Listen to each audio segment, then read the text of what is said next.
Hello, YouTube friends and family. This is Tiffany Bryant Jackson, your education manager at Three Bone Theater. You're not seeing my face today, but that's okay because we have a treat. We have the playwright of our upcoming play for May, What the End Will Be, Mansa Ra. Welcome. Hey, nice to be here. I have a few questions for you because I want our audience to get to know you before they get to know this lovely, lovely show. What I try and ask everyone so people can get an understanding is what got you here? Tell us a brief history of like childhood to playwright. What does that look like for you? Amazing. I am in front of my bookcase. When I was growing up, I was an avid reader, and honestly, I always knew I wanted to tell stories. My falling in love story happened at the Orpheum Theater here in my hometown, Memphis, Tennessee. I was seeing a Chitlin Circuit piece called Sang Sister Sang, and I was 8 years old. And when the lights came down and the star playing Bessie Smith came on stage, I knew in that moment that this was the type of communal storytelling I was meant to do. Later on, I went to Morehouse College, then I went to Yale University and tried to make sure that I was deeply trained in the tradition of theatrical storytelling. And now I'm back home in Memphis, thrilled to be doing it in practice, in community, and online digitally with y'all in Charlotte. Fantastic. I just want to say from me, thank you. I have read the play a couple of times. It's our job to read before we decide on our season, but also as I gear into my part of the education job is talking points and discussion guides, I go back and I reread before I deep dive, like a researcher. And on the reread, I still cried. And I was like, this is just beautifully written. And so for me to you, I want to appreciate you out loud. Thank you. I believe theater is about catharsis, so I hope it was a good cry. It was a wonderful cry. Tell us the roots of this story. We are watching generations come to grips with who they are, come to grips with each other. How did the initial spark to tell this particular story come about? So this piece is highly autobiographical. I have a blended family. That means intergenerational and interracial. And especially during COVID, all of us under one roof was just an incredible experience. Bell Hooks says that rarely, if ever, are any of us healed in isolation. Healing is an act of communion. And that was something that I wanted to put on stage for audiences to see.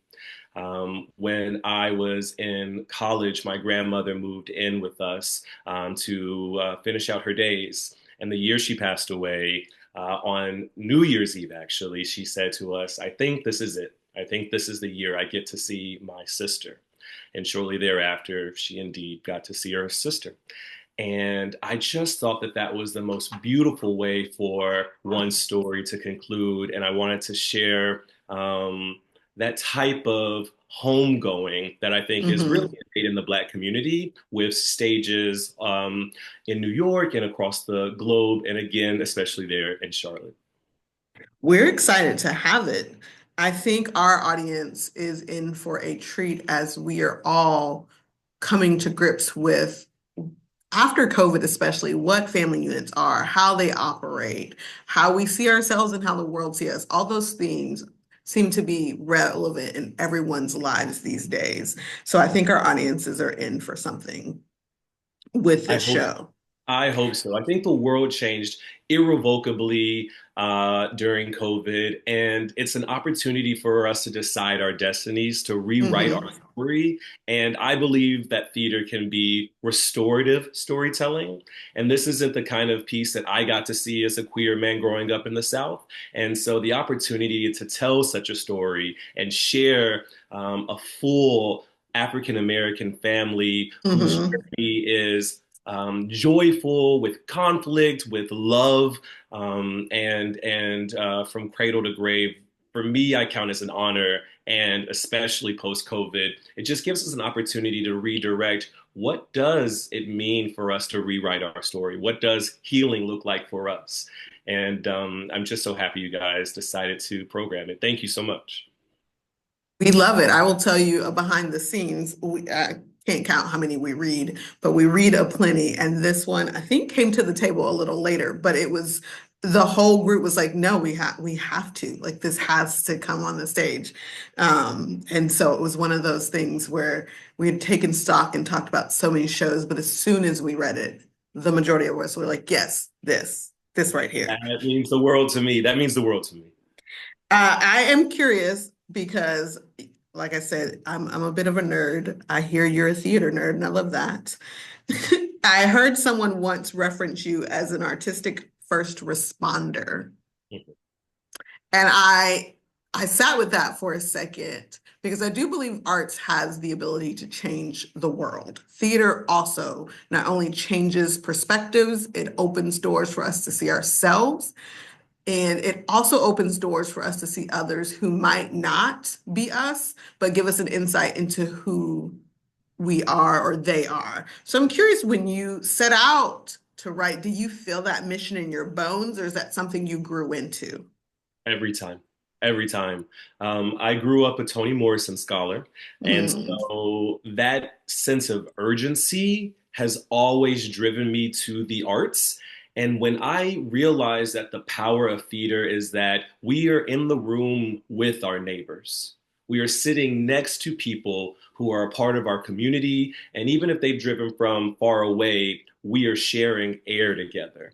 It's the type of thing that only happens once. You've never seen the same play twice. And for me, that responsibility I take quite seriously because what story am I sharing with my community, with my neighbors?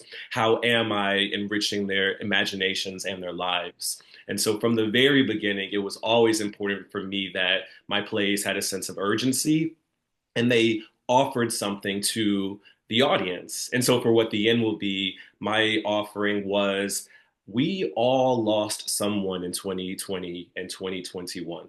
We mhm. all lost something.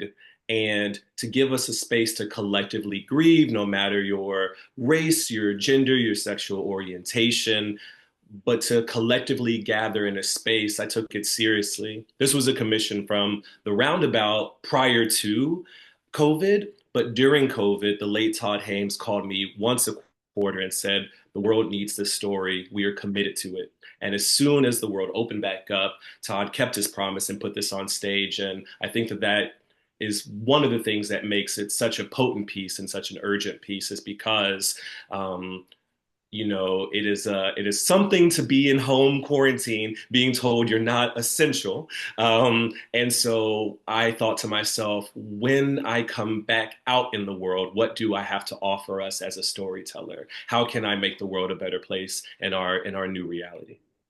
I love that.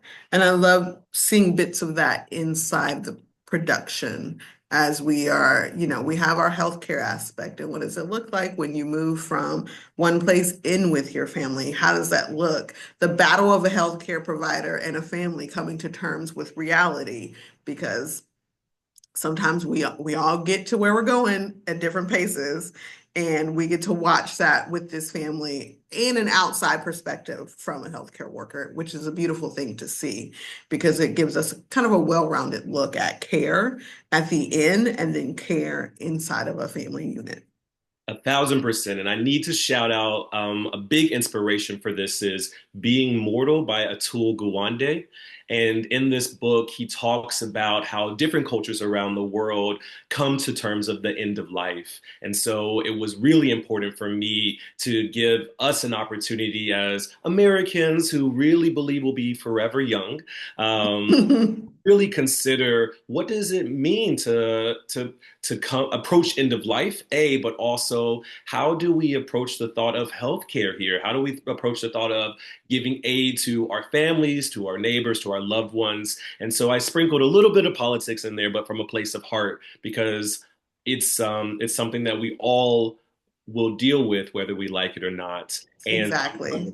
we feel ill prepared when that moment comes, just like the protagonist. He doesn't want to Yes. Maxwell does not want to admit this is really happening. And for me, just am obsessed with having a character who is like, not only is this happening, but I'm really excited about it. So please get with the program. For me, that Right. like an amazing. It just didn't feel like something I'd seen on stage before. Listen, I am also, like I said, a theater nerd, and I've spent a lot of my years just watching, observing, and taking in. And I take my nerdiness to a next level, which is why this is my job. I go home and then I research some more because I'm like, oh, I just saw that. Now I need to research it all for my personal life. I don't know why. It is I just don't who see I you, but I am. see you. We're kindred spirits there. It is. I can't help like, and I was just watching Parade came to town this past week on its tour, and in the middle of it, I'm from Georgia, so I know our history and lynching. It's not a great subject, but there's some parts of the story I was like, I need to know more. And at intermission, I'm like deep diving Yes. into what it is. And so I feel that way with your show. I had to go home and I had to think. I attempted to have a conversation with my mother. It's not happening. She has a plan. We just don't know what it is. It's fine. But Yeah. it encouraged me to go home and have a conversation. It encouraged me to look at where we are and what a plan will be. I have a sister here, and so we talked about what that would look like for us. Just because you can't take in a beautiful piece and not go past the piece. That means the world to me. I have to let you know I got my start as a dramaturgical intern at the Alliance Theater under Salisa Kalki. And my very first opportunities were doing the dramaturgical statements in the programs. And so I'm with you. What is the real story behind this art? I need to know. Yes. I can't wait to learn more about it. I am definitely the person who's like, before the show starts, I am reading the entire program. I'm in it with you on that.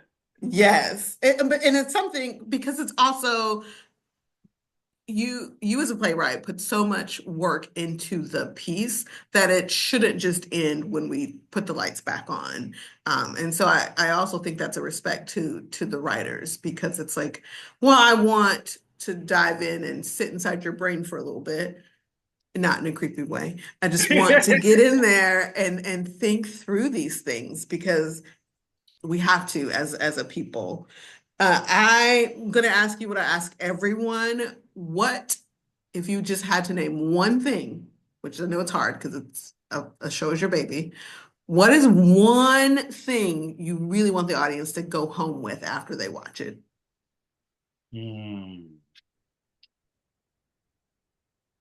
You know, this play is called What the End Will Be, but it's really about the beginning of these relationships going deeper. So I want to say that this is not a play about death. It's really about play about life and what we choose to do with the time we have left. And the fact that you went home and spoke with your family about that is exactly the impulse that I hope everyone has is have these conversations, dig a little bit deeper. We only have a certain amount of time here, and we really ought to be sharing it as intimately as we can. Fantastic. I want to thank you for your time today coming to talk to our YouTube audience. This is also the time in the video I'm talking directly to you who is watching this. I give this warning every show. Some of you listen and some of you don't. Buy your tickets now.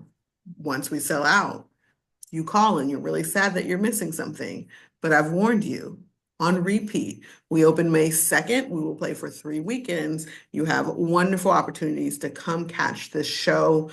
We are having our community partner talk back with Black Pride on the first Sunday of this production. If you are a nerd like the two of us talking today, you can dig into our community partnerships and really go home with this wonderful, wonderful treat of a show.